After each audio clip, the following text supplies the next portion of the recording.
মই যোৱাকালি কোকৰাঝাৰলৈ আহিলোঁ। আহি এতিয়া এখন আমাৰ মিটিং আছে, আমি কিবা কিবি ৰিভিউ কৰি আছোঁ। পৰিৱেশ পৰিস্থিতিবোৰ ভাললৈ আহিছে।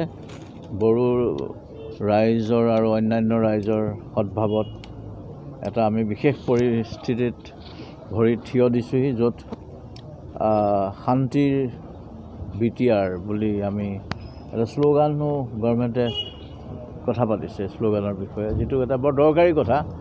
শান্তি ব্যাঘাত কৰা, শান্তিৰ কাৰণে প্ৰত্যাহ্বান অনা যিকোনো শক্তিক অসম পুলিচে শুদাই নেৰে।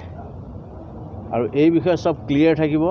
খালি মই সদাশয় বড়ো ৰাইজক মই আহ্বান জনাওঁ, যাতে কোনোবা যদি এলিমেণ্টে কেনেবাকৈ হাথিয়াৰৰ পলিটিক্স কৰিবলৈ গৈ ৰাইজক চাউল ডিমাণ্ড কৰে, খোৱা বোৱা ডিমাণ্ড কৰে, পইচা ডিমাণ্ড কৰে, তেতিয়াহ'লে ৰাইজেও এইটো শুদাই নেৰিব আপোনালোকে। কাৰণ অশেষ কষ্ট, বহুত নিৰপৰাধী লোকৰ জীৱনৰ বিনিময়ত এনে শান্তিৰ এটা পৰিৱেশ আহিছে, য'ত ইয়াত উন্নয়ন হ'ব লাগে, সকলো জনগোষ্ঠীৰে ভাল হ'ব লাগে, সকলো জনগোষ্ঠী নিজৰ ভৰিত থিয় হৈ আমাৰ ডেকা বন্ধুসকল সুন্দৰ এটা সপোন দেখিব লাগে।